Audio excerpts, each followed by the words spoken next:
हाय दोस्तों, पिछले वीडियो के अंदर मैंने आप लोगों को simple electromechanical energy conversion devices के बारे में आइडिया दिया था कि इलेक्ट्रोमैकेनिकल एनर्जी कन्वर्जन डिवाइसेस कौन कौन सी होती हैं, कैसे वो काम करती हैं, एनर्जी फ्लो कैसे होता है, क्या क्या लॉसेस होते हैं, किस फॉर्म में एनर्जी स्टोर्ड होती है। और उसके बाद मैंने आपको बताया था जो कपलिंग फील्ड होती है वो मैग्नेटिक फील्ड ही क्यों होती है और वो किस तरह से इलेक्ट्रिकल और मैकेनिकल सिस्टम के साथ इंटरैक्ट करती है, जिसमें हमने ईएमएफ और टॉर्क के बारे में बात की थी। इसीलिए देखो क्या होता है, जब कभी रोटेटिंग मशीन पढ़ते हैं ना, दो चीजें जरूर डिराइव की जाती हैं, एक तो ईएमएफ और एक डेवलप्ड टॉर्क। अब मैंने क्या बताया था, इस वीडियो के अंदर हम लोग क्या करने वाले हैं, हम यहां बात करेंगे फोर्स या टॉर्क जो कि कोई इलेक्ट्रोमैकेनिकल सिस्टम के अंदर प्रोड्यूस होता है। तो हम लोग यहां पे बात करने वाले हैं सिंगली एक्साइटेड मैग्नेटिक सिस्टम या सिंगली एक्साइटेड सिस्टम।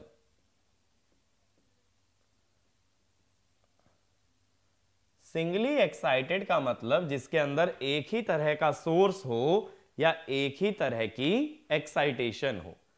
देखो जब मशीन भी पढ़ेंगे ना तो मशीन दो तरह की होती है, सिंगली एक्साइटेड और डबली एक्साइटेड। रोटेटिंग मशीन के अंदर अगर एक ही सोर्स लगाओगे तो सिंगली एक्साइटेड, दो सोर्स लगाओगे तो डबली एक्साइटेड।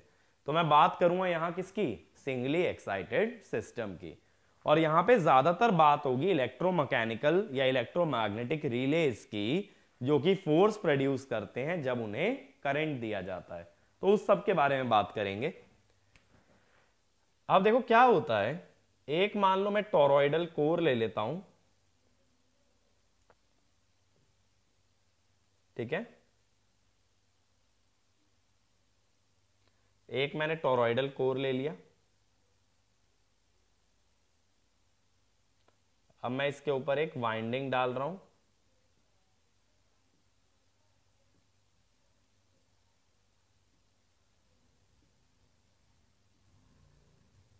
ठीक है,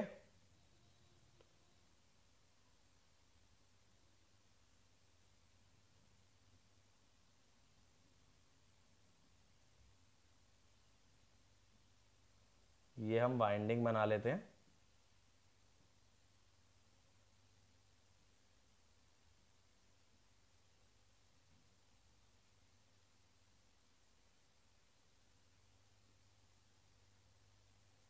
अब यहां मैंने एक सोर्स लगा दिया V, ये वाइंडिंग का रेजिस्टेंस है R, ये है स्विच S जिसको कि हम क्लोज कर सकते हैं। अब यहां देखो इस पूरे सिस्टम के अंदर एक ही हमारा सोर्स है, इसीलिए इसे क्या बोलोगे, सिंगली एक्साइटेड मैग्नेटिक सिस्टम या सिंगली एक्साइटेड सिस्टम। अब यहां पे ये जो कॉइल में वोल्टेज प्रोड्यूस होगी उसे मैंने बोल दिया ईएमएफ, यहां पे हो गया करंट आई। ठीक है, तो मैं क्या बोल रहा हूं कि कॉइल के अंदर बनने वाला ईएमएफ जो है वो ई है और कॉइल का जो रेजिस्टेंस है वो आर है। अब हम लोग इक्वेशन क्या लिख सकते हैं, V equal to I R plus E. ये क्या होगा, आई आर प्लस ई। यहां पे क्या होगा कि हमने स्विच को क्लोज्ड मान लिया है, स्विच को क्लोज कर रहा हूं तो वोल्टेज का इक्वेशन क्या बन रहा है, आई आर प्लस ई। इसीलिए बहुत बार क्या करते हैं ना, ये रेजिस्टेंस आर ना दिखाते हुए यहां पे आर एक्सटर्नली दिखा देते हैं, आर जबकि किसका रेजिस्टेंस है, कॉइल का। अब ये जो ईएमएफ है इसको कैसे लिख सकते हो, ईएमएफ होता है d psi by d t, Faraday's law के हिसाब से, where psi is flux linkage. ठीक है, फर्स्ट चैप्टर के अंदर हमने फेराडेज लॉ पढ़ा था। अब इसका मतलब क्या हुआ, V minus I R equal to E, और V minus I R into I is E I. तो E into I is power absorbed by coil, coil जितनी पावर को एब्जॉर्ब कर रही है। ठीक है, अब देखो यहां लेफ्ट में क्या क्या टर्म आ रही हैं, I जब मल्टीप्लाई करोगे VI VI हुआ पावर डिलीवर्ड बाय सोर्स, ठीक है। फिर हुआ I²R, एनर्जी, सॉरी एनर्जी नहीं, power dissipated as heat. Resistance में जो पावर होती है वो I²R होती है और वो किस में कन्वर्ट हो जाती है, हीट में। तो EI क्या है, जो पावर कॉइल में गई वो कितनी पावर हुई, जो सोर्स से आई माइनस जो हीट की तरह लॉस्ट हो गई। तो अब अगर मैं ये कहता हूं energy absorbed by coil, coil ने कितनी एनर्जी एब्जॉर्ब की, तो ये क्या होगा, इंटीग्रल EI/dt। अब देखो एक इक्वेशन मैंने पिछले वीडियो के अंदर बताई थी, वो थी मोटर के लिए हम ऐसा कह देते हैं dW electrical dW mechanical plus dW FLD। तो इसका मतलब क्या होता है, ये होता है mechanical work done. Mechanical work done simply सोचो क्या होता है, फोर्स इनटू डिस्प्लेसमेंट। यहां किसी तरह का कोई मोशन तो नहीं है, यानी यहां मैकेनिकल वर्क डन है 0। तो सिस्टम इज स्टेशनरी, जब तक सिस्टम में कोई मोशन नहीं, dW मैकेनिकल इज 0। यानी जो भी इलेक्ट्रिकल एनर्जी आएगी या work done in electrical is dW FLD। इस सिस्टम के लिए जितना इलेक्ट्रिकल वर्क डन है उतना ही एनर्जी एब्जॉर्ब हो रही है फील्ड में, ठीक है। तो ये क्या है, ये है वर्क डन बाय फील्ड। तो इसमें लिखना since this system is stationary, since this system is stationary, the electrical work done is same as energy absorbed by magnetic field, तो इससे हमें क्या पता चला, dW electrical dW FLD equal to EI/dt। E को क्या लिखा था, d psi/dt into I/dt। dt से dt अगर कैंसिल करोगे I d psi, I d psi हो गया। I psi होता है n phi, number of turns into flux, n बाहर आ गया। n इंटू आई क्या होता है, MMF FD phi। यानी देखो दो फॉर्मूले हमारे पास आ गए dW इलेक्ट्रिकल के, I d psi और F d phi। और यही इस केस में dW FLD है क्योंकि कोई मोशन नहीं हो रहा और मैकेनिकल वर्क डन होता है फोर्स इनटू डिस्प्लेसमेंट। उसके लिए सिस्टम के अंदर किसी ना किसी टाइप का मोशन या डिस्प्लेसमेंट होना जरूरी है। तो यहां से हमें इलेक्ट्रिकल वर्क डन का वैल्यू मिल गया जो कि इस पर्टिकुलर केस में किसके बराबर है, मैग्नेटिक फील्ड वर्क डन के, या energy stored by magnetic field. ठीक है भाई, ये मेरी बात क्लियर हुई। तो अब देखो आगे के लिए हमें अभी से एक फॉर्मूला मालूम है कि dW electrical is I d psi और F d phi, और जहां मोशन ना हो वहां dW मैकेनिकल 0, तो dW electrical is dW FLD। तो मैं यहां लिख देता हूं हमने क्या क्या कंक्लूजन निकाल लिया अभी तक जितना कवर किया।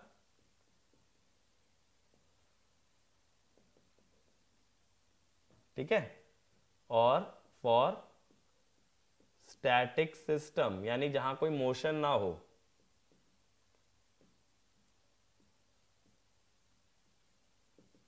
dW mechanical equal to 0।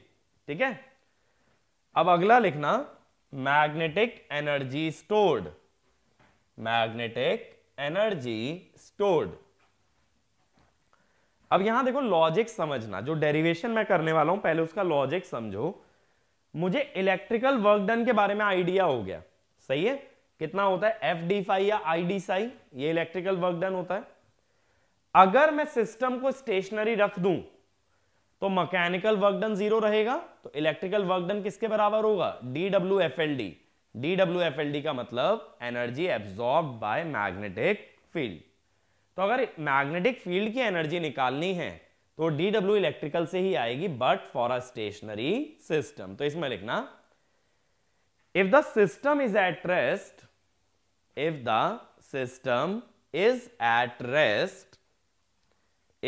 Rest, then dw mechanical equal to 0, dw mechanical equal to 0, then by computing dw electrical, we can determine the value of dwfld. We can determine the value of dwfld. अब देखो मैं कैसा system ले रहा हूं, मैं एक relay type का एक सिस्टम ले रहा हूं।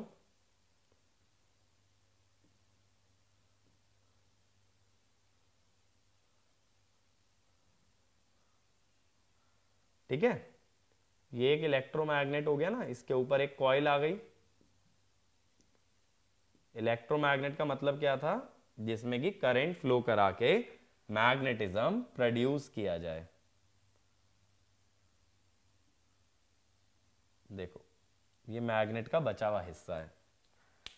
अब सपोज यहां से करंट आई जाता है सपोज, तो ये फ्लक्स कैसे बनाएगा, देखो आई राइट में जा रहा है तो फ्लक्स कैसे बन रहा है, ऊपर की तरफ। करंट ऐसे जा रहा है ना, तो करंट फ्लक्स ऊपर की तरफ बनेगा।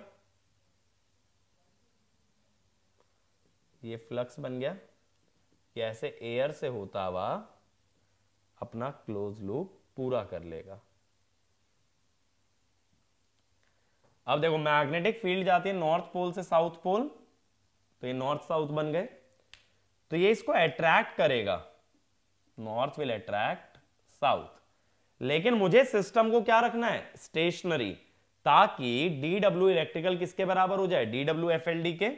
तो यहां नॉर्थ और साउथ पोल फॉर्म हो रहे हैं, इलेक्ट्रोमैग्नेट का एक आर्म जो है वो अट्रैक्ट किया जा रहा है, बट उसे हम स्टेशनरी रखेंगे। कैसे, इस आर्म को पकड़ के रख लो, अगर पकड़ लोगे तो ये मूव नहीं कर पाएगा।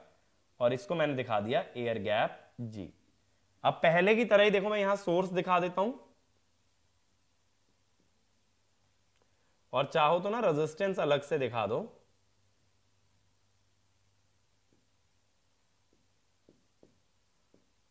यहां ई आ जाएगा। मेरी बात क्लियर हुई? तो इसमें लिखना north pole and south pole, north pole and south pole are induced due to current flowing in the electromagnet, due to current flowing in the electromagnet. So the armature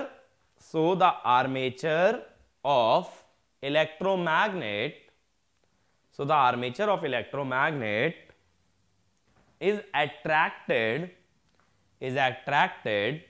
towards rest of the magnet, is attracted towards rest of the magnet, but it must be kept stationary, by applying an external force, on the moving part, देखो ये वाला part तो stationery है, ये वाला moving है, तो अगर ये उसकी तरफ अट्रैक्ट हो रहा है तो तुम्हें इतना एक्सटर्नल फोर्स लगा लो इस पे, जिससे कि ये उधर जा ही ना पाए, इसे रोक के रखना है। ठीक है, तो इसको हम ये बोल देते हैं यहां पे ये ओपन है, ये है इसकी ओपन पोजीशन। अब अगर ये स्टैटिक रहने वाला है तो मैं एक चीज जानता हूं, जब अगर ये स्टेशनरी है, इसको ओपन ही रखा है तुमने, बंद नहीं होने दे रहे हो, तो डी डब्ल्यू मैकेनिकल इज 0, जिसका मतलब dW electrical is also equal to dW FLD, ये इसके बराबर रहेगा। अब बात है कि dW इलेक्ट्रिकल कैसे निकलता है। dW electrical is FD phi या फिर I D साई। अब ये कैसे निकालोगे, देखो इसके लिए हमें मैग्नेटाइजेशन कर्व बनाना पड़ेगा।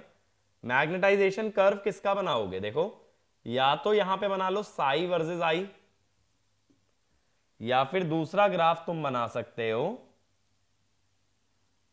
Phi versus F, BH curve जैसे बनता है ना। तो B की जगह फाई ले लिया क्योंकि B इंटू एरिया होता है, और H की जगह F ले लिया क्योंकि F होता है H इंटू L। तो दोनों में से कोई भी ग्राफ बना सकते हो। अब सिंस यहां ओपन पोजीशन है, एयर है, तो इसमें हम सैचुरेशन को इग्नोर कर देते हैं और ग्राफ ले लेते हैं लीनियर। ठीक है, तो यहां हमने क्या किया हुआ है, यहां हमने सैचुरेशन को इग्नोर किया हुआ है। ठीक है, तो सैचुरेशन इग्नोर्ड। अब बात यह आती है कि इस कॉइल में अंडर स्टेडी स्टेट कितना कितना करंट फ्लो करता है। स्टेडी स्टेट की अगर बात करें, देखो अगर स्टेडी स्टेट की बात करो, कॉइल क्या है, एक इंडक्टर ही तो है। तो ये सर्किट कैसा है, कॉइल कुछ भी नहीं है, एक इंडक्टर है। ये सर्किट कुछ ऐसा है।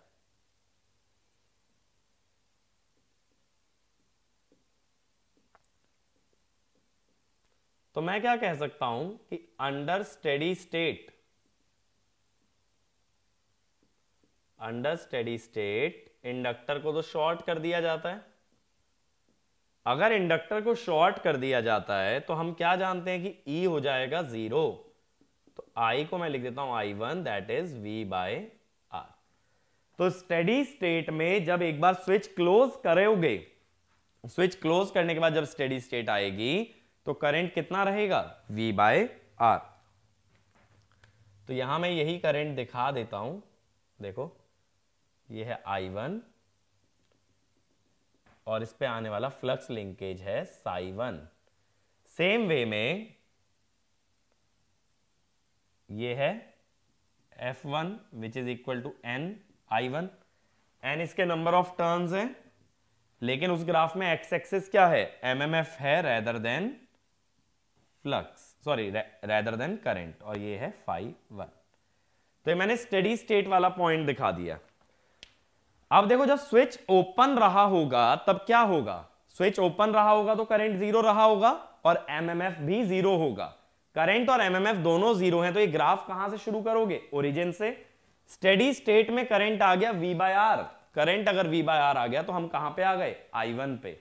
यानी करंट ग्रेजुअली बढ़ा है 0 से लेके V/R तक। मेरी बात क्लियर हुई? तो ये भी लिख लेना, an electromagnet is just like an inductor which under steady state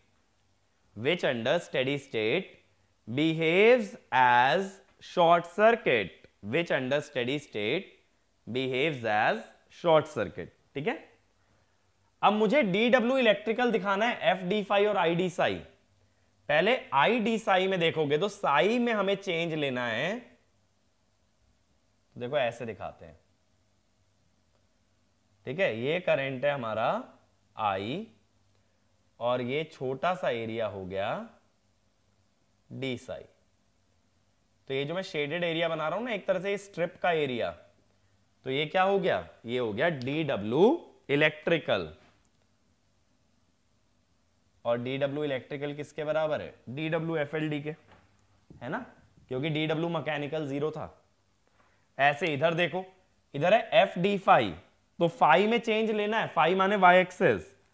तो कैसे लोगे, F की एक वैल्यू पे y एक्सिस में छोटा सा चेंज ले लो। देखो ये कोई F हो गया, और ये छोटा सा चेंज कितना हो गया d5। तो ये भी क्या है dWFLD। तो dWFLD निकालने के दो तरीके हो सकते हैं, या तो साई वर्सेस आई के ग्राफ से निकालो या फाई वर्सेस एफ के ग्राफ से। लेकिन एरिया किसकी तरफ लेना है, वाई एक्सिस की तरफ, ना कि एक्स एक्सिस। अब देखो यही एरिया अगर एक्स एक्सिस से ले लिया होता, यानी ऐसे ले लेते, ये वाली स्ट्रिप ले लेते अगर, तो इस स्ट्रिप को लिख देते हैं DWFLD डैश। ठीक है, सेम वे में ऐसे ही अगर इधर ये वाली स्ट्रिप ले ली जाए तो इसको लिखोगे DWFLD डैश। तो देखो DWFLD में क्या लिख रहे हो, FD5 लिख रहे हो, लेकिन अब यहां पे क्या हो गया, यहां पे F में चेंज ले लिया DF, ऐसे ही यहां पे किस में चेंज ले लिया, I में। तो इसको क्या लिखोगे phi DI, sorry psi DI, और इसको क्या लिखोगे फाई DF। बात समझ रहे हो, जिस पैरामीटर में चेंज लेना है उसी के साथ स्ट्रिप बनानी है। अगर डी साई ले रहे हो तो स्ट्रिप किसके पास होगी, वाई एक्सिस के, और डी आई ले रहे हो तो एक्स एक्सिस पे। डी फाई लिया तो वाई एक्सिस, डी एफ लिया तो एक्स एक्सिस। अब ये DWFLD ये कहलाता है एनर्जी, और DWFLD डैश ये कहलाता है को एनर्जी। को एनर्जी माने कॉम्प्लीमेंट ऑफ एनर्जी। कॉम्प्लीमेंट कैसे, टोटल एरिया में से अगर एनर्जी हटा लो तो बचेगा क्या, को एनर्जी। अब देखो मैं यहां पॉइंट्स मार्क करता हूं, O A B C, O A B C। अब देखो मैंने क्या बोला कि जब स्विच ओपन था तो करंट और एमएमएफ जीरो थे, तो हम ओरिजिन पे थे यानी O पे थे, और फाइनली कहां जाना है, A पे। O से A जाने में अगर मैं पूछूं सिस्टम में कितनी एनर्जी स्टोर हुई, तो कैसे निकालोगे, एनर्जी स्टोर्ड कितनी होगी, कैसे निकालोगे, इंटीग्रेशन से, इंटीग्रल DWFLD। अगर ऐसी पतली पतली स्ट्रिप्स को ऐड करते जाओ, बताओ कौन सा एरिया मिलेगा, एरिया मिलेगा ट्राइंगल के ऊपर वाला, ये ऊपर वाला ट्राइंगल जो है, यानी क्या मिलेगा, OABO, एरिया मिलेगा OABO। ऐसी सोचो ये पतली पतली DWFLD की स्ट्रिप्स ऐड करते जाओ, क्या मिलेगा, एरिया, ऊपर वाला एरिया OABO। तो यानी एनर्जी कौन सी होती है, OABO, यानी मैग्नेटाइजेशन कर्व के ऊपर वाला एरिया क्या बताता है, एनर्जी स्टोर्ड। तो ये वाला पॉइंट लिख लेना, energy stored in the system, energy stored in the system is given by the area above magnetization curve, area above magnetization curve with y axis, ठीक है। अब को एनर्जी पे आ जाओ, को एनर्जी पे जो स्ट्रिप लेनी है वो वर्टिकल लेनी है ना, तो को एनर्जी कैसे निकलेगी, इंटीग्रेशन ऑफ DWFLD डैश। अगर ऐसी वर्टिकल स्ट्रिप्स को ऐड करते जाओगे तो बताओ कौन सा एरिया मिलेगा, ऐसी पतली पतली वर्टिकल स्ट्रिप जोड़ते जाओ, ट्राइंगल के नीचे वाला, ये नीचे वाला ट्राइंगल मिलेगा, तो क्या होगा, ये होगा एरिया OACO। ऐसे देखो यहां पे भी पतली पतली वर्टिकल स्ट्रिप्स ऐड करते जाओगे तो OACO, ठीक है। तो ये वाला भी पॉइंट लिखो, the area below magnetization curve, the area below magnetization curve is called as coenergy, is called as coenergy, ठीक है। अब अगर हम कहें कि ये तो हो गया WFLD डैश और ये हो गया WFLD, एक ऊपर वाला ट्राइंगल हो गया, एक नीचे वाला, तो दोनों का सम कितना हो गया, दोनों का सम क्या हो गया, पूरा रेक्टेंगल, रेक्टेंगल बताओ क्या नाम लिखोगे, O CaBO, ये हो गया पूरा रेक्टेंगल। ठीक है, तो सम जो होता है एनर्जी और को एनर्जी का, ये पूरा रेक्टेंगल आता है।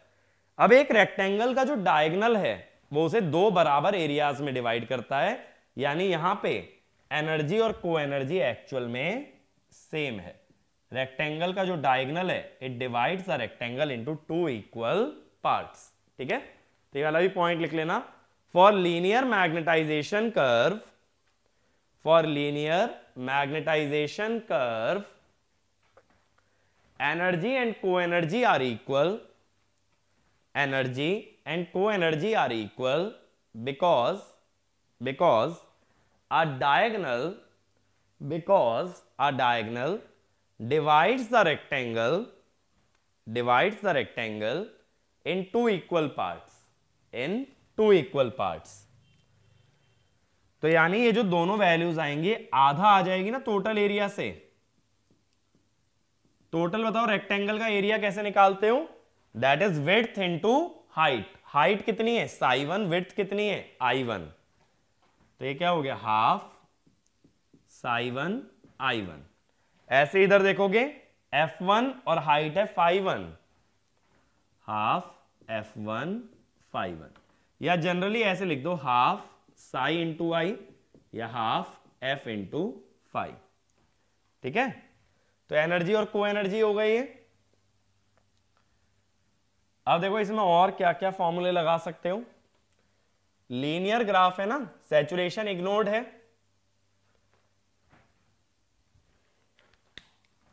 तो हम क्या क्या कह सकते हैं, for linear magnetization, for linear magnetization F equal to phi into reluctance, या फाई इंटू एस लिख लो अगर रिलक्टेंस को S से रिप्रेजेंट करते हो। तो WFLD का क्या क्या फॉर्मूला हो गया, F की जगह फाई इंटू रिलक्टेंस लिखो हाफ फाई स्क्वायर S, या फाई की जगह F बाय S लिखो half F square by S। ऐसे ही साई इक्वल टू LI चलता है लेकिन लीनियर मैग्नेटाइजेशन में, तो WFLD का और फॉर्मूला क्या हो गया, साई की जगह LI रख दो, हाफ LI स्क्वायर या half psi square by L। तो ये सारे फॉर्मूले चल सकते हैं when we want to derive the energy stored in the magnetic field. ठीक है, तो ये सब फॉर्मूले डिराइव करने की जरूरत क्या है अभी आगे देखोगे। तो देखो अभी तक हमने दो कॉन्सेप्ट पढ़ लिए। सबसे पहली चीज कि DW इलेक्ट्रिकल क्या होता है, I d साई या फिर F d फाई, और DWFLD यानी एनर्जी स्टोर्ड क्या है, एरिया अबव मैग्नेटाइजेशन कर्व, को एनर्जी क्या है, एरिया बिलो मैग्नेटाइजेशन कर्व। अब अगर देखो अपने को फोर्स या टॉर्क निकालना है तो मैंने बोला था DW मैकेनिकल क्या होगा, mechanical work done is force into displacement. तो अगर मैं DW मैकेनिकल निकाल लूं और उसे डिस्प्लेसमेंट से डिवाइड कर दूं, then we can find the force और द टॉर्क। ठीक है, तो अपना ऑब्जेक्टिव पूरे सेक्शन का यही है कि हमें फोर्स या टॉर्क निकालना है। उसके लिए क्या चाहिए, DW मैकेनिकल। और अभी तक मैंने क्या क्या डिराइव कर लिया, DW इलेक्ट्रिकल और DWFLD, ये दो चीजें मैं निकाल चुका हूं। अब इसकी मदद से निकालूंगा DW मैकेनिकल। ठीक है, तो एक पॉइंट ये लिख भी लो भले ही, DW electrical, DW elect equal to DW elect equal to क्या निकाला है, F d phi I d psi. ठीक है, DWFLD एरिया अबव कर्व लिख देता हूं, और DWFLD dash area below curve. ठीक है, तो अब हम इसकी मदद से क्या निकालेंगे, DW मैकेनिकल। अभी तक हमें इतना आइडिया मिल पाया है, और अभी तक सारे सिस्टम स्टेशनरी ले रहे थे, इसीलिए DW इलेक्ट्रिकल और DWFLD बराबर आ रहे थे।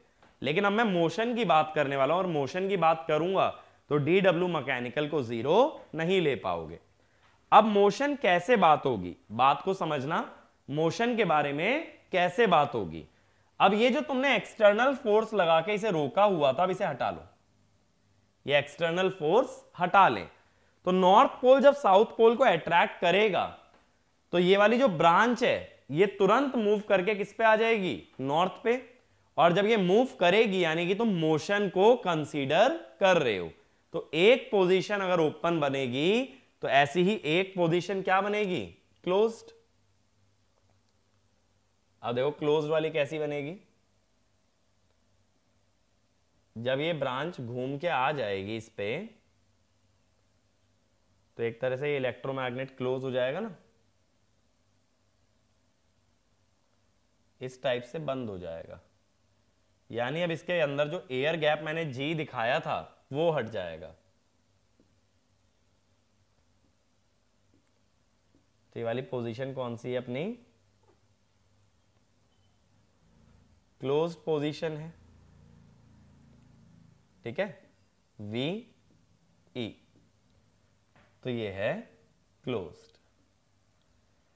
अब देखो ओपन पोजीशन में रास्ते में आयरन भी पड़ रहा है और एयर भी पड़ रही है, तो मुझे ये बताओ रिलक्टेंस किसकी डोमिनेट करती है, आयरन की या एयर की।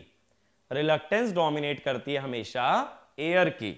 ऐसा इसलिए कि हम ये जानते हैं permeability of air is much less than permeability of iron, और रिलक्टेंस होती है L/μ A। तो जब एयर की परमिएबिलिटी बहुत कम है तो उसकी रिलक्टेंस बहुत ही ज्यादा होगी। तो डोमिनेट कौन करने वाला है, एयर करने वाली है आयरन के मुकाबले। तो एयर की अगर रिलक्टेंस ज्यादा है तो मुझे बताओ जब मैग्नेटाइजेशन कर्व बनाओगे तो क्या इफेक्ट दिखेगा। देखो अगर मैग्नेटाइजेशन कर्व बना लिया जाए, जैसे हम बना ले मान लो फाई और एफ में, फाई वर्सेस एफ का स्लोप क्या होगा, एफ होता है फाई इंटू एस, तो phi equal to F by S. तो जिसकी रिलक्टेंस ज्यादा है उसका स्लोप कम आएगा, तो इसका स्लोप बहुत कम आता है, ठीक है। और ओपन पोजीशन में सैचुरेशन इग्नोर्ड था।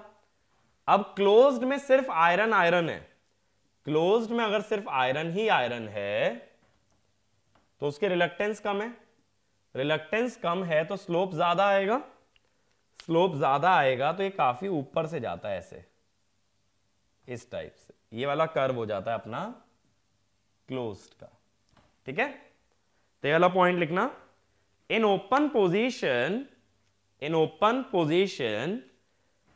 Flux has an air gap, flux has an air gap in the path, flux has an air gap in the path due to which reluctance of flux path is high, due to which reluctance of flux path is high, hence slope of magnetization curve is small, slope of magnetization curve is small.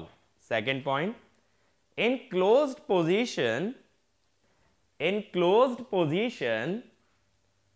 there is only iron in the flux path, there is only iron in the flux path whose permeability is high, due to which reluctance is small, due to which reluctance is small, and hence slope of magnetization curve is large, slope of magnetization curve is large।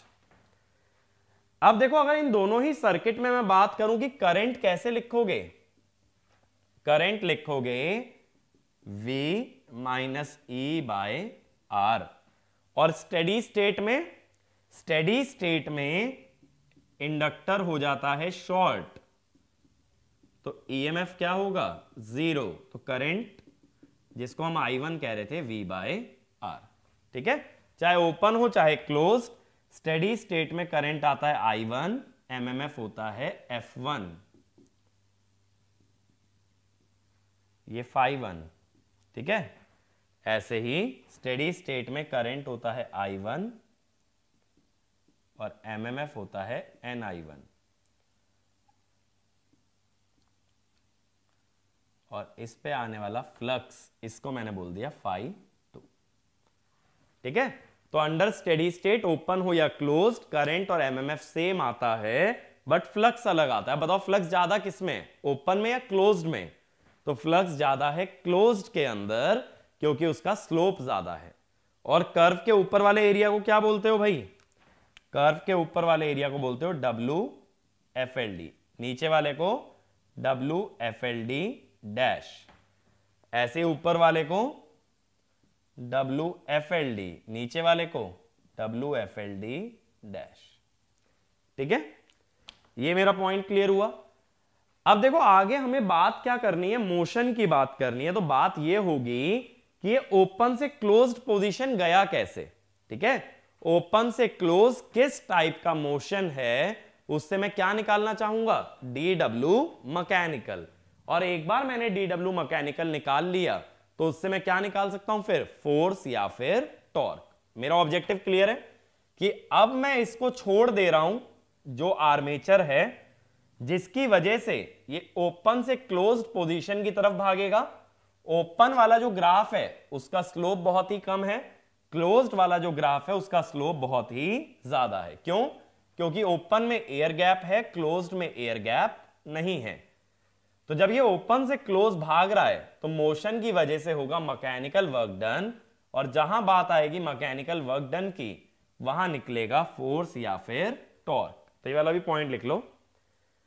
Now the moving armature is left and it goes from open to closed position. It goes from open to closed position in which the magnetization curve also changes, and due to motion, mechanical work is done. Due to motion, mechanical work is done by which we can compute force or torque.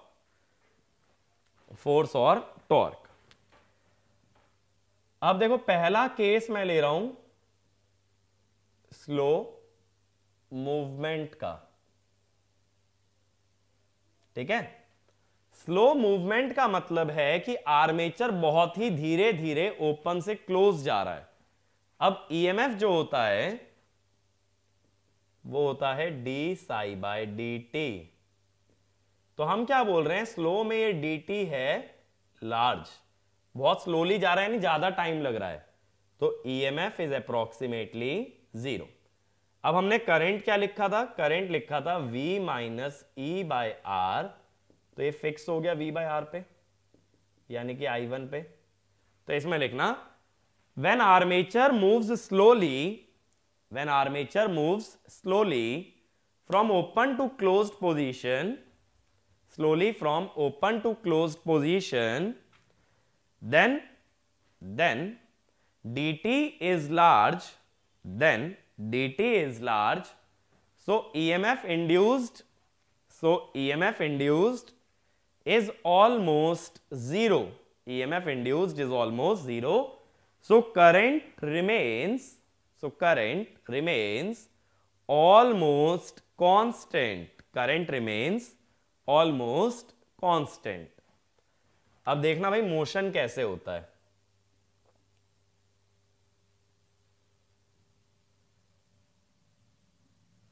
अब मैं जो graph बना रहा हूं Sai versus I का बना रहा हूं। आई मैंने बताया था ना ओपन पोजीशन में स्लोप बहुत कम होता है, तो एक ग्राफ तो बना लो देखो ओपन पोजीशन का, और क्लोज में स्लोप बहुत ज्यादा होता है, तो इस तरह से बना लिया क्लोज्ड का, ठीक है। ओपन में सैचुरेशन क्यों नहीं दिखा रहा ना, इसमें फ्लक्स ही इतना कम बन रहा है कि वो सैचुरेट हो ही नहीं रहा। अब मैंने क्या बोला, करंट हमारा कांस्टेंट रहा I1 पे, जो कि था V/R। तो करंट फिक्स रहना चाहिए जब तुम ओपन से क्लोज जा रहे हो। करंट फिक्स रहने का क्या मतलब है, देखो मेरी बात को समझना।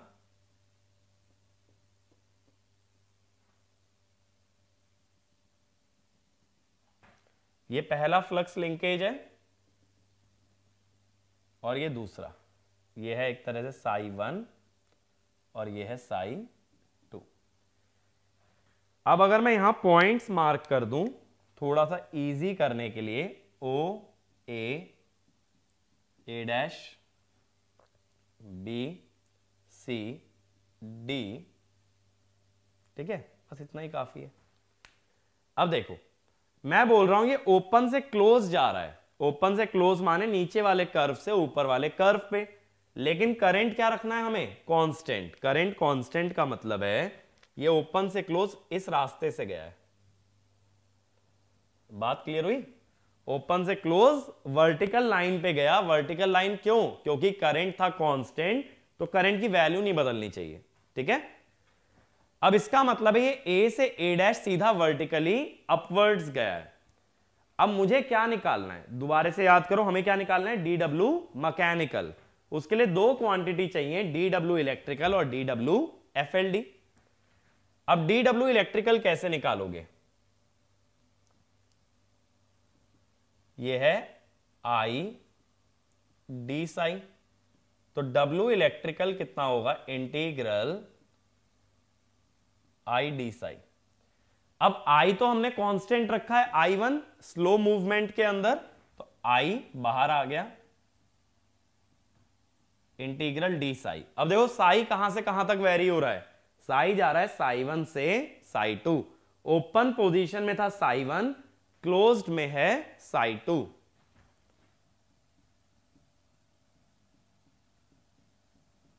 तो ये आ गया, ठीक है। अब इस ग्राफ में सोचो एरिया क्या आया है, I1 इंटू ψ2 माइनस ψ1। ψ2 माइनस ψ1 ये हाइट है और I1 ये विड्थ है, तो बताओ कौन सा एरिया बना ये, W इलेक्ट्रिकल। ये बन गया एरिया, देखो कौन सा, CBA, फिर ऊपर A डैश, फिर D और फिर C। ये रेक्टेंगल बन गया भाई ये पूरा, ये जो दो लाल लाइन के बीच का रेक्टेंगल है ना, ऊपर वाली रेड लाइन और नीचे वाली रेड लाइन, इसके बीच का एरिया पूरा क्या हो गया, डी डब्ल्यू इलेक्ट्रिकल। तो डी डब्ल्यू इलेक्ट्रिकल हमेशा फॉर्मूले से निकलता है। अब बात है D W F L D. D W F L D का मतलब एरिया अबव दी कर्व। अब मेरे पास दो कर्व हैं, एक ओपन वाला और एक क्लोज्ड वाला, दोनों कर्व है ना। तो मैं क्या कहूंगा, पहले ओपन था, यानी कि ओपन वाले कर्व के ऊपर का जितना एरिया है पहले उतनी एनर्जी स्टोर्ड थी, बाद में क्लोज हो गया, तो क्लोज वाले कर्व के ऊपर का जितना एरिया है बाद में उतनी एनर्जी स्टोर्ड हुई। तो इसमें लिख भी लो, energy stored in the magnetic field, energy stored in the magnetic field before movement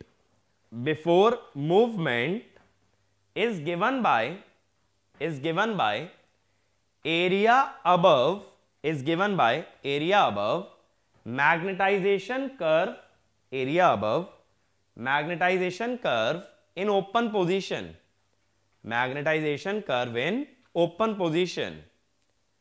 and energy stored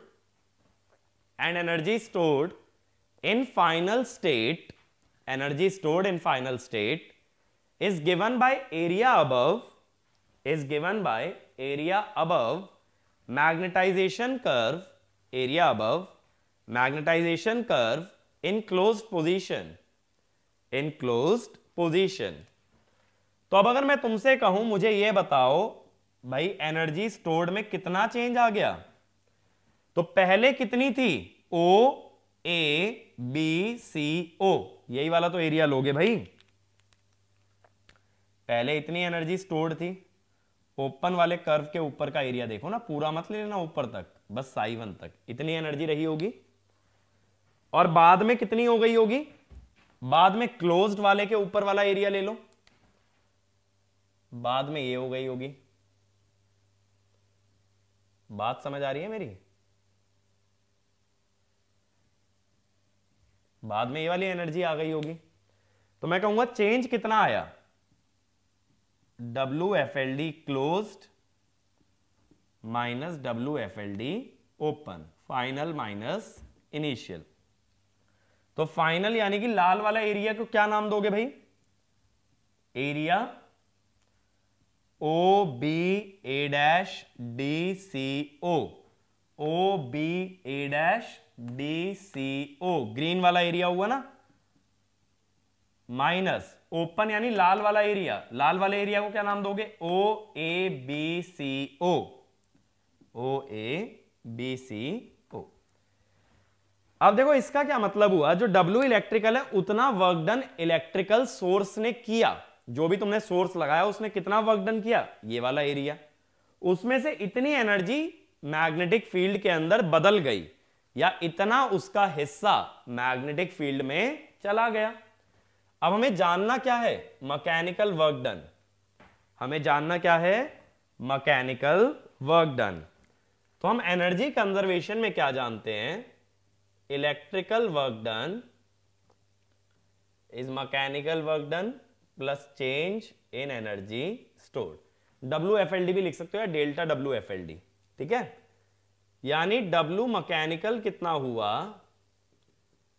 electrical work done minus change in stored energy. अब देखो ऐसे सोचो कि भाई मैंने एक कुरियर सर्विस को, एक जैसे मान लो पोस्ट ऑफिस में मैंने मनी ऑर्डर दिया, उसने कहा भाई मैंने कहा 100 रुपए का मनी ऑर्डर भेजना है, ठीक है। उसने कहा आपके चार्जेस लगेंगे 110 रुपए। तो वो क्या करेगा? 100 रुपए का मनी ऑर्डर वो मेरे से ले कितना रहा है? 110। तो मैंने तो 110 दिए, 100 रुपए वो आगे वाले बंदे को भेज देगा और 10 वो अपने पास रख लेगा। सेम वे में मैंने दिया W इलेक्ट्रिकल, आगे जाएगा W मैकेनिकल और उसमें से कुछ हिस्सा वो अपने पास स्टोर कर लेगा, और वही है डेल्टा WFLD। अब अगर यहां एरिया सब्स्टिट्यूट करोगे तो एरिया W इलेक्ट्रिकल में कौन सा लेना है?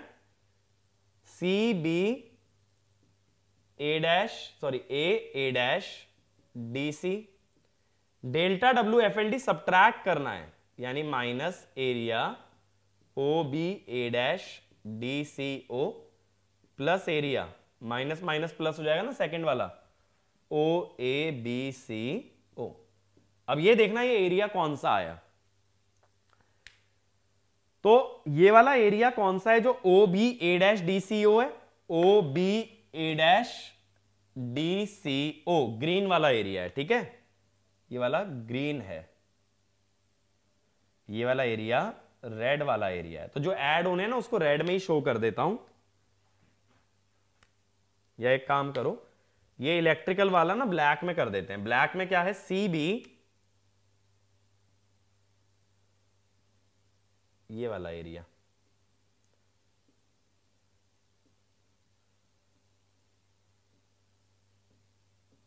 ये वाले एरिया की बात हो रही है, ठीक है, जो ब्लैक में मैंने दिखाया। मेरी बात समझ आ रही है? ये रेक्टेंगल मैंने बताया था ना DW इलेक्ट्रिकल। अब देखो ये क्या कह रहा है कि ब्लैक में रेड वाला एरिया जोड़ना है और ग्रीन वाला सब्ट्रैक्ट करना है। ब्लैक में रेड वाला अगर जोड़ोगे, ब्लैक ये ऊपर वाला है, उसमें रेड वाली ये स्ट्रिप जोड़ दी, तो इस ग्राफ के ऊपर का सारा एरिया हो गया। उसमें से ग्रीन हटा लो, ग्रीन हटाओगे तो क्या बचेगा? देखना जरा, ये एरिया नहीं बचेगा। ब्लैक प्लस रेड में से अगर ग्रीन हटा लें तो ये वाला बच जाएगा ना, ये ब्लू वाला एरिया, ठीक है। तो ये एरिया क्या बन गया? DW mechanical. बताओ कौन सा एरिया बना? OAA-BO, ठीक है, ये OAA-BO। इसका मतलब ब्लू वाला एरिया अगर ध्यान से देखो, इसका मतलब हुआ area between the to curve. Open और क्लोज के बीच वाला एरिया जितना आ रहा है that is your DW mechanical. तो इसमें लिखना mechanical work done is given by area enclosed between the two curves during motion, between the two curves during motion. Motion a से a डैश हुआ था ना, तो उस मोशन के दौरान दोनों ग्राफ के बीच के एरिया को क्या बोलोगे? T W mechanical. इस पे ना देखो क्वेश्चन कैसा बन सकता है, क्वेश्चन में सीधा तुमसे मैकेनिकल वर्क डन पूछ सकता है। मैकेनिकल वर्क डन पूछेगा तो दो ग्राफ दिखाएगा, उसके बीच का एरिया सीधे सीधे निकाल देना। अब ये तो हुआ भाई स्लो मूवमेंट का केस। इसका जस्ट अपोजिट क्या होगा? Instantaneous movement. अभी मैंने बोला इतना स्लो चल रहा है कि मूव करते हुए दिख ही नहीं रहा है, ऐसा लग रहा है कि स्टेशनरी है। अब मैं बोलता हूं इतना तेज मूव कर रहा है कि मूवमेंट कैसी लगे? इंस्टेंटेनियस। ठीक है, मूवमेंट कैसी लगे? इंस्टेंटेनियस। तो अगला केस मैं ले रहा हूं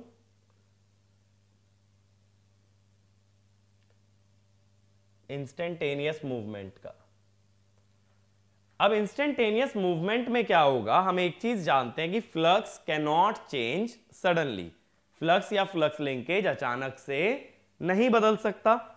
इसका मतलब है अब की बार क्या मानना पड़ेगा? फ्लक्स या flux linkage to be constant. तो इसमें लिखना in case of instantaneous movement, in case of instantaneous movement the flux or flux linkage cannot change suddenly and hence they must be assumed to be constant during motion। अब देखो क्या करना पड़ेगा, फिर से ग्राफ बनाता हूं।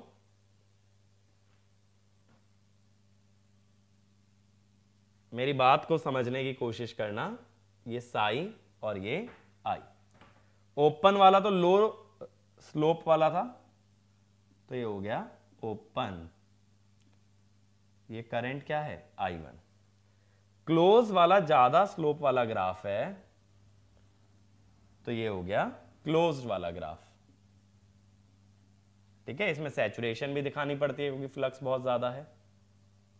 तो ये करंट है I1। अब मैंने बोला जब ये ओपन से क्लोज जाएगा ना, तब क्या कांस्टेंट मानना है? फ्लक्स लिंकेज यानी साई। साई कांस्टेंट का मतलब क्या है? कि वाई एक्सिस की वैल्यू कांस्टेंट है। अगर वाई एक्सिस की वैल्यू कांस्टेंट है तो मोशन होगा एक्स के अलोंग। एक्स के अलोंग अगर मूव करते हो तो वैल्यू चेंज वाई पे नहीं होगी। तो देखो जैसे ओ ए, अब की बार क्या होगा? अब की बार ये मोशन होगा हॉरिजॉन्टल, तो ये हुआ ए डैश। ठीक है, तो अब की बार ये कैसे जाएगा? ए से ए डैश जाएगा, जहां पे कि फ्लक्स लिंकेज क्या रहेगा? कांस्टेंट। ये फ्लक्स लिंकेज है हमारा साई1। लेकिन हम इतना भी जानते हैं कि स्टेडी स्टेट में करंट तो I1 ही आना चाहिए और फ्लक्स लिंकेज कैसे आना चाहिए? साई2। तो फ्लक्स लिंकेज साई2 पे कैसे जाएगा? अब ये ए डैश से जाएगा बी पे। कैसे? इस टाइप से। ठीक है, तो पहले हॉरिजॉन्टल मूव कर जाएगा फ्लक्स लिंकेज को कांस्टेंट रखते हुए, यानी ओपन से कौन से कर्व पे चला गया? क्लोज। यानी आर्मेचर जो खुला था वो बंद हो गया। एक बार आर्मेचर बंद हो गया, अब करंट और फ्लक्स धीरे धीरे बढ़ते बढ़ते कहां तक चले जाएंगे? बी तक। लेकिन वो जो ओपन से क्लोज हुआ वो अचानक से हुआ। ओपन था, एकदम से क्लोज हो गया। जब वो एकदम से क्लोज हुआ तो फ्लक्स कांस्टेंट रहा, तो हम किस तरफ चले? ए से ए डैश हॉरिजॉन्टली। मेरी बात क्लियर हुई? अब यानी कि अगर ड्यूरिंग मूवमेंट की बात करें, मेरी बात को समझो, ड्यूरिंग मूवमेंट की बात अगर करें तो साई है कांस्टेंट। इसका मतलब डी साई यानी चेंज इन फ्लक्स लिंकेज 0। मैं किसकी बात कर रहा हूं? मूवमेंट की बात कर रहा हूं, यानी जब ए से ए डैश गए उसके आगे की बात नहीं कर रहा, क्योंकि मैकेनिकल वर्क डन सिर्फ उसी दौरान होगा जिस दौरान मोशन है। मोशन से आगे की बात करने की जरूरत नहीं है। तो ये वाला भी भले ही पॉइंट लिख लो, mechanical work done needs to be computed, mechanical work done needs to be computed only during the motion of armature, only during the motion of armature. So we need to find W elect and WFLD during motion, अब D Sai तो zero है। अब देखो DW electrical, ये था I D Sai, जब D Sai zero है तो ये भी क्या आ गया, जीरो, यानी no electrical work done, source ने कोई वर्क डन नहीं किया। अब भाई सोर्स से तो एनर्जी आई नहीं, तो हमें क्या पता चलता है, हम ऐसे लिखते थे ना, अभी जो मैंने पिछले केस में भी लिखा था कि सोर्स से एनर्जी अगर W इलेक्ट्रिकल आई तो लोड में गई W मैकेनिकल, बाकी इसने अपने पास रख ली मैग्नेटिक फील्ड ने। अब ये तो जीरो है,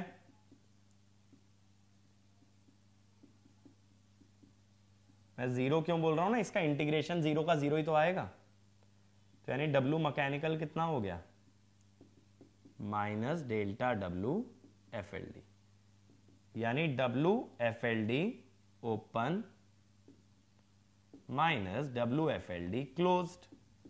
फाइनल माइनस इनिशियल करते ना, लेकिन माइनस साइन की वजह से तुमने क्या किया, इनिशियल माइनस फाइनल। अब WFLD ओपन पोजीशन में ग्राफ के ऊपर वाला एरिया, कौन सा ऊपर वाला एरिया है, OA डैश, इसको मैं लिख लेता हूं C, इसको D, OA डैश CO, ये वाला एरिया देखो, ओपन वाले ग्राफ के ऊपर वाला, ऐसे ये वाला एरिया हो जाएगा ना, यही तो एनर्जी स्टोर्ड है फील्ड में। तो एरिया कौन सा है, area OA dash CO। Closed में ऊपर तक मत देखना, हमें बात करनी है सिर्फ मोशन की।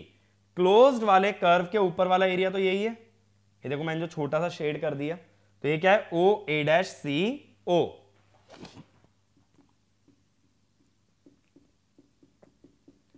अब इन दोनों को सब्ट्रैक्ट कर लो, तो जहां ओवरलैप कर रहे हैं वो एरिया कट जाएगा, बचेगा सिर्फ कौन सा एरिया बताओ, जहां ओवरलैपिंग नहीं है, यानी एरिया OA डैश O, ये वाला एरिया देखो, ये जो है ये एरिया बच गया ना दोनों ग्राफ के बीच वाला। और मैंने यही तो बोला था, मोशन के दौरान दोनों ग्राफ के बीच का अगर एरिया ले लिया जाए, that gives the mechanical work done. ठीक है, तो मैकेनिकल वर्क डन सिंपल है, जब मोशन चल रहा है उस दौरान दोनों ग्राफ के बीच के एरिया से क्या निकाल सकते हो, मैकेनिकल वर्क डन। ठीक है भाई, इतनी बात यहां तक समझ आती है।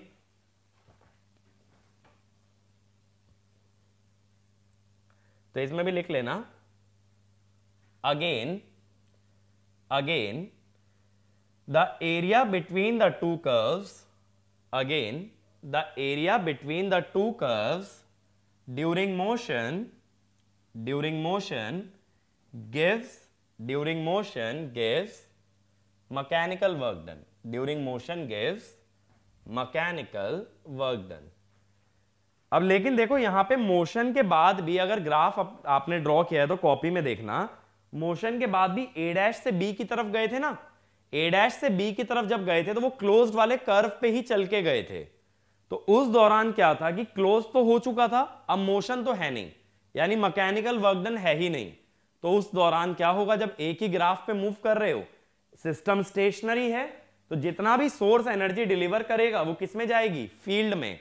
अगर DW मैकेनिकल जीरो होता है तो DW इलेक्ट्रिकल किसके बराबर होता है, DW FLD के, यही तो है, DW electrical equal to mechanical plus field. तो मैं कह रहा हूं अगर मैकेनिकल जीरो यानी सिस्टम क्लोज होने के बाद तो स्टेशनरी है, तो उस दौरान DW इलेक्ट्रिकल किसके बराबर, DW फील्ड के। तो एक बार क्लोज हो जाता है उसके बाद जितना भी एनर्जी सोर्स से आएगा that will be stored inside magnetic field. तो इसमें लिखना when operating point moves from A dash to B, when operating point moves from A dash to B, armature is in closed position. Armature is in closed position. So system is stationary. System is stationary, and there is no motion. System is stationary and there is no motion. So dW mechanical equal to 0, dW mech equal to 0, hence dW elect equal to dW FLD, dW elect equal to dW FLD. So entire energy delivered by source, is stored in magnetic field,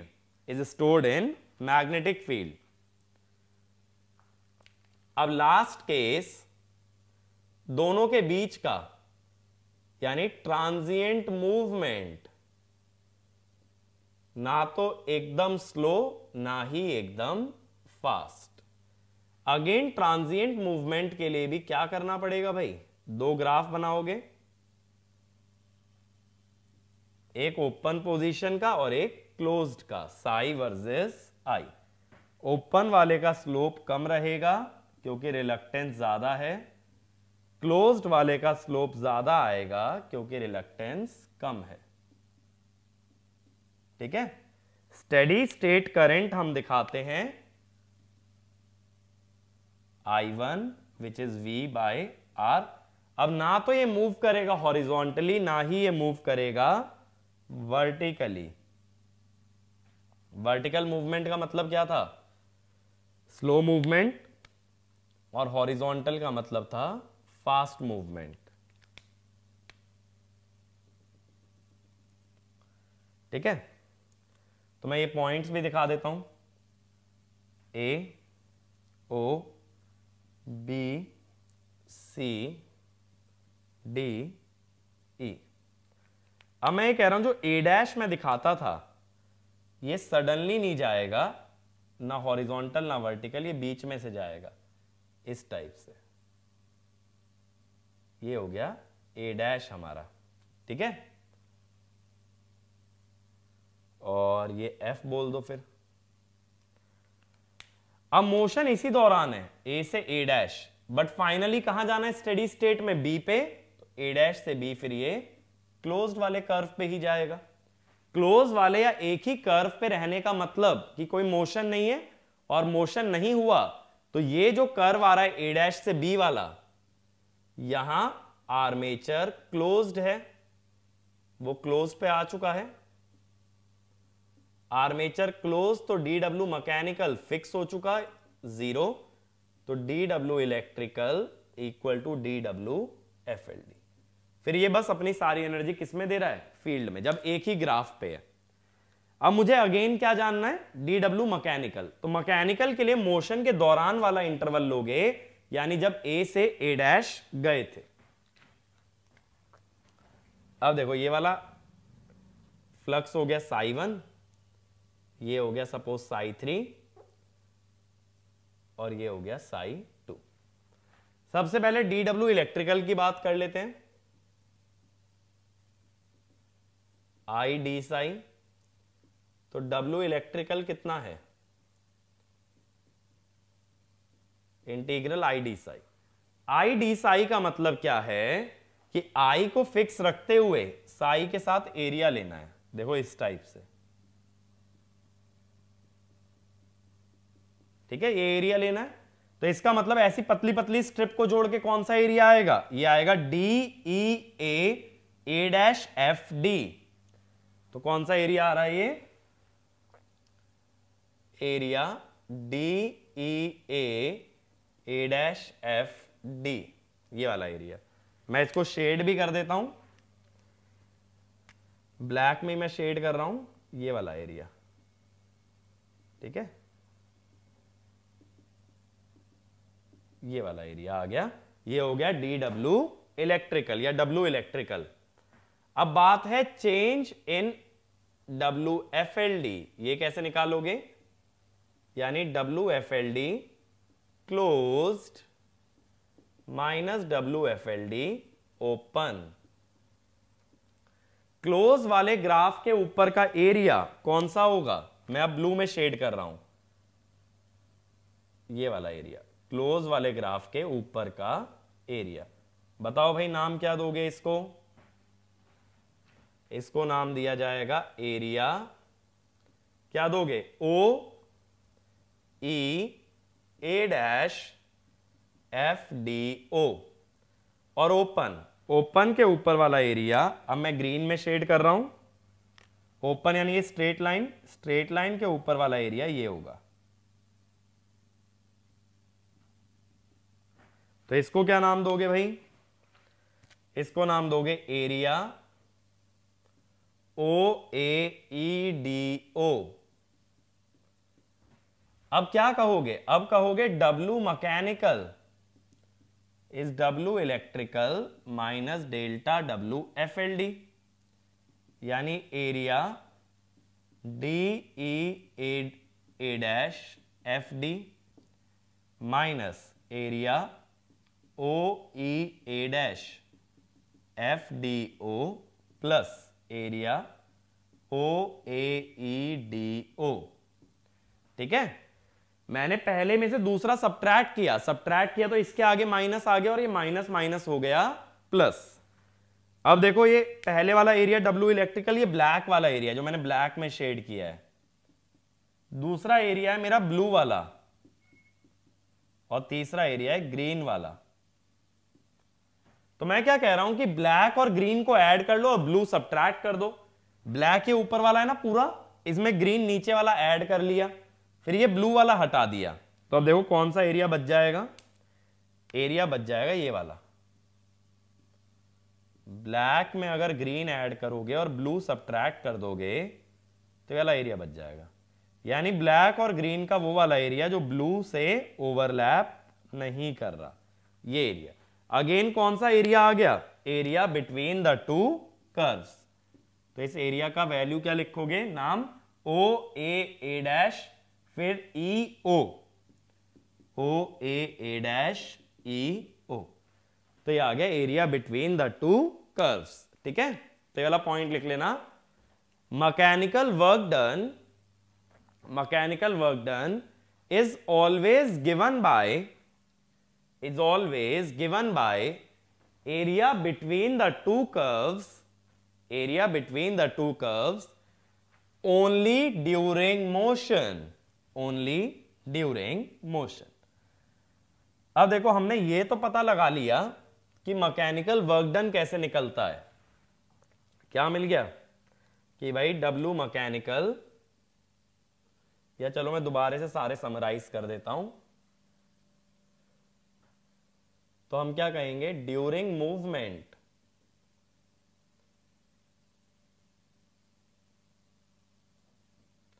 W electrical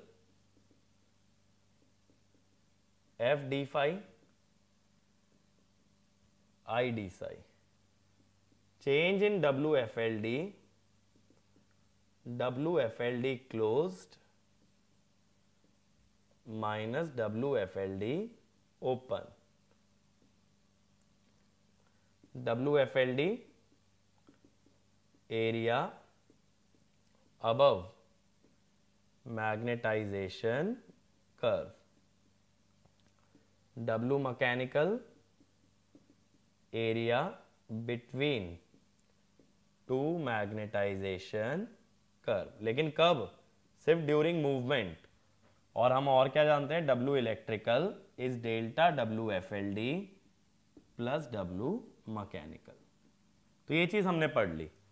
अब हमें mechanical work done तो निकालना आ गया। ये point बहुत अच्छे से ध्यान रखना है, area between two magnetisation curve, क्योंकि ऐसे ही दो स्ट्रेट लाइन वाले ग्राफ देके और बीच में ऐसे भी एक स्ट्रेट लाइन दे दूं तो एरिया निकलवा सकता हूं, और वो एरिया तो तुम ज्योमेट्रिकली निकाल भी सकते हो रेक्टेंगल ट्राइंगल करके। लेकिन ऑब्जेक्टिव हमारा अलग था, ऑब्जेक्टिव था फोर्स या फिर टॉर्क को निकालना। ठीक है, तो इसमें लिखना during transient movement for a small displacement we can consider instantaneous movement or psi and phi to be constant। यानी अगर एक छोटा सा डिस्प्लेसमेंट लोगे, बहुत छोटा सा, तो उसमें यह मान लो कि वो इंस्टेंटेनियस है। इंस्टेंटेनियस का मतलब साई या फाई का कांस्टेंट होना। तो हम ऐसे कह देते हैं force developed Fe is equal to, instantaneous में हम लोग क्या कहते हैं कि W मैकेनिकल, देखो ऐसे ही तो कहोगे dW मैकेनिकल बाय dx, लेकिन इंस्टेंटेनियस मूवमेंट में dW mechanical is minus dW FLD, क्योंकि इंस्टेंटेनियस में dW इलेक्ट्रिकल तो जीरो रहता है, तो इसको क्या कहोगे minus dW FLD by dx। यहां साई को क्या कर सकते हो कांस्टेंट, या minus dW FLD by dx, phi को भी कांस्टेंट कर सकते हो। ठीक है, अब होता क्या है देखो, एक्चुअल में WFLD plus WFLD dash is area of rectangle, ये आता है कांस्टेंट। तो इसका मतलब क्या हुआ, dWFLD by dx minus dWFLD dash by dx, क्योंकि कांस्टेंट का तो डेरिवेटिव जीरो ही हो जाएगा, तो इसीलिए फोर्स को ऐसे भी लिख देते हैं dWFLD डैश बाय dx। ठीक है, तो अगर एनर्जी लेके चलते हो तो माइनस साइन लगाओगे, और को एनर्जी लेके चलते हो तो क्या लगाओगे प्लस साइन। मेरी बात क्लियर हुई? तो ये वाला पॉइंट लिख लेना, the sum of energy and coenergy, the sum of energy and co-energy is constant, so force can be calculated using either of the two quantities, but dWFLD dash by dx में constant क्या रखोगे I। ठीक है, क्योंकि ये area किस पे लेते हैं, कर्व के नीचे वाला लेते हो ना, तो इसमें क्या मानोगे कि I कांस्टेंट और चेंज क्या हो रहा है साई। ठीक है, और x एक्सिस के साथ लोगे तो I कांस्टेंट, और y एक्सिस के साथ लोगे तो साई कांस्टेंट। यानी एनर्जी का यूज करते हुए साई कांस्टेंट, को एनर्जी का यूज करते हुए I कांस्टेंट। ठीक है, अब एक और पॉइंट लिख लेना, एनर्जी एंड को energy may not be equal, but their derivatives called as force or torque are equal। बात मेरी समझ आई? ऐसा मत सोचना WFLD और WFLD डैश बराबर हैं, उनका सम कांस्टेंट था, इस कारण से उनके डेरिवेटिव बराबर हैं। यानी फोर्स एनर्जी से निकालो या को एनर्जी से बराबर आएगा, एनर्जी और को एनर्जी बराबर आए ऐसा जरूरी नहीं है। ठीक है, जरूरी कब होता है, सिर्फ लीनियर कर्व के लिए। ये भी लिख लो इसके नीचे, WFLD equal to WFLD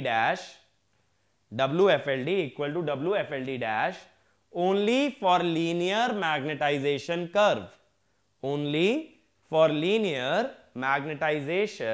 curve. ठीक है, हमेशा ऐसा जरूरी नहीं होता। अब इसके बाद ये तो बात रही फोर्स की, टॉर्क निकालने के लिए क्या करना पड़ता, डिस्प्लेसमेंट लीनियर ना लेके एंगुलर लेते, यानी minus dWFLD by d theta when psi is constant या को एनर्जी में जाते हैं तो dWFLD dash by d theta when I is constant. ठीक है, टॉर्क के अंदर भी दो चीजें कर सकते थे, या तो एनर्जी का यूज या फिर को एनर्जी का। अब देखो WFLD के ना हमारे पास काफी सारे फॉर्मूले आज हमने निकाले थे। Half phi square into reluctance, या S लिख लो, रिलक्टेंस को S लिख सकते हो, half LI square half F square by reluctance.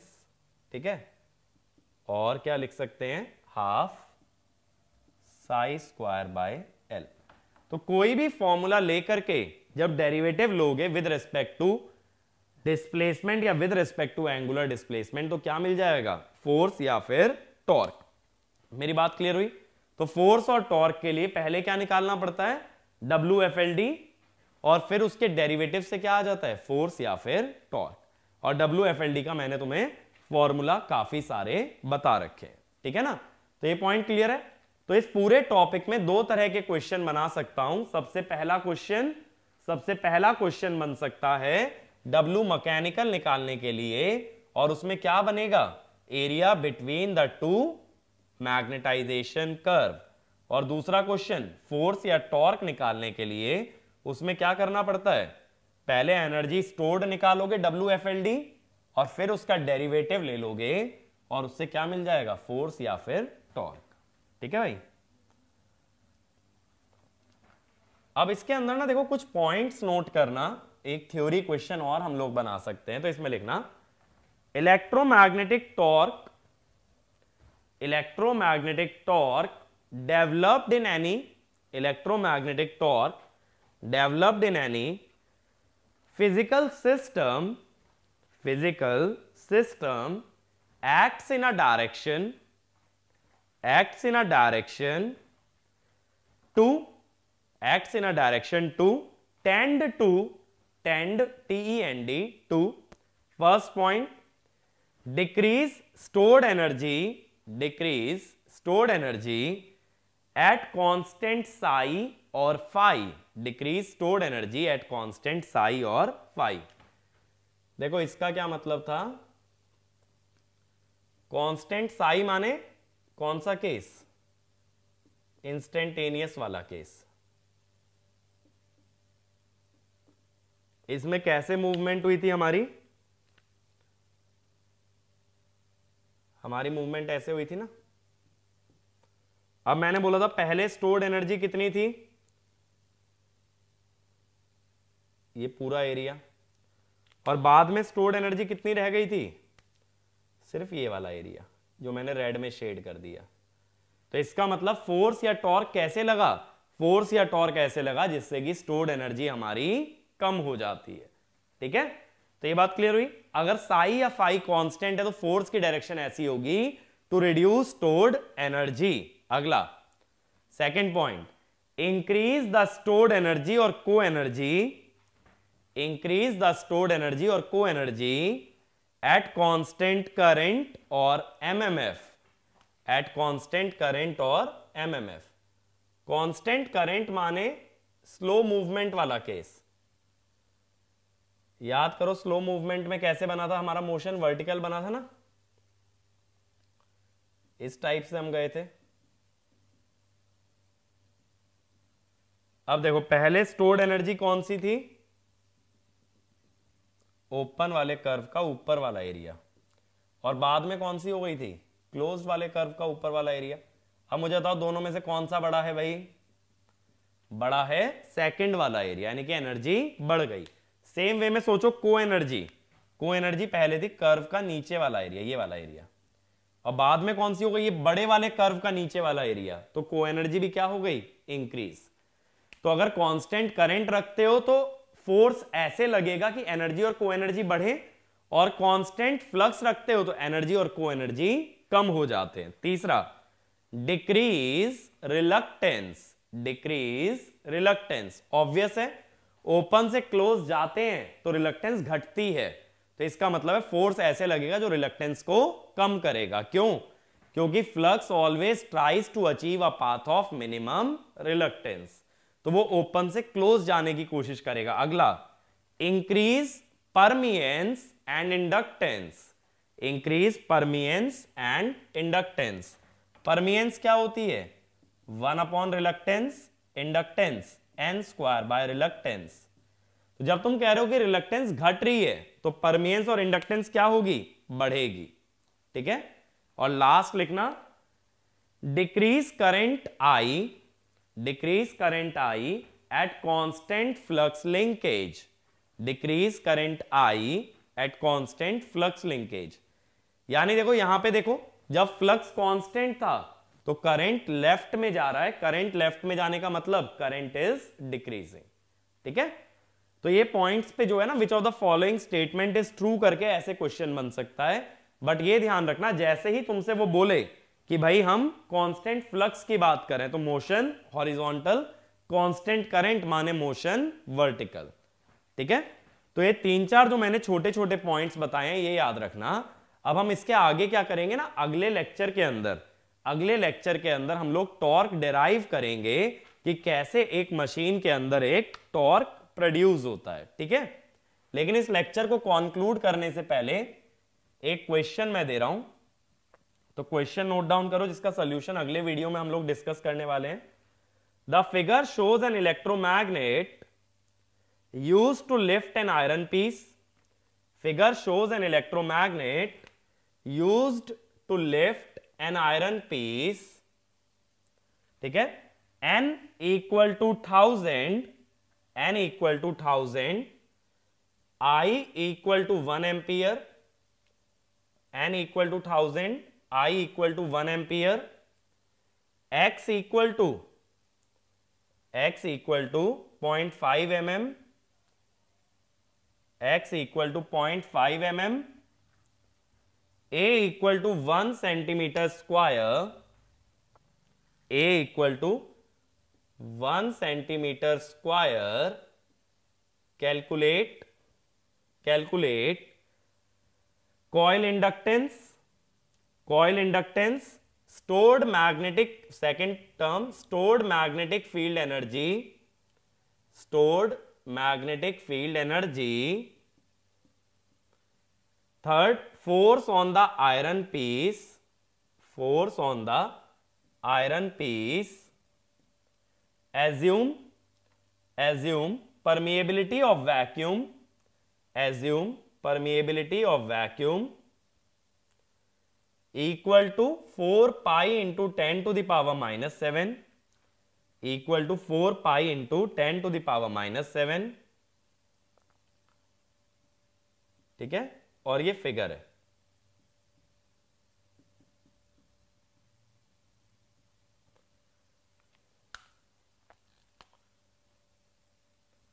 ऊपर एक इलेक्ट्रोमैग्नेट है जिसमें कॉइल है, वो मैग्नेटिक फील्ड बना के नीचे वाले पीस को लिफ्ट करने की कोशिश कर रहा है। तो हमसे इंडक्टेंस, एनर्जी और फोर्स, 3 चीजें निकलवाई गई हैं। ठीक है। तो ये वाला क्वेश्चन सभी लोग सॉल्व करके रखेंगे नेक्स्ट वीडियो से पहले। तो नेक्स्ट वीडियो के अंदर हम सबसे पहले इस क्वेश्चन को अटेम्प्ट करेंगे और उसके बाद मैं मशीन के अंदर प्रोड्यूस होने वाले टॉर्क के बारे में बात करूंगा कि कितनी तरह के टॉर्क होते हैं, क्यों प्रोड्यूस होते हैं और क्या उनकी वैल्यू आती है। ठीक है। ये सारी बातें नेक्स्ट वीडियो में। Thank you.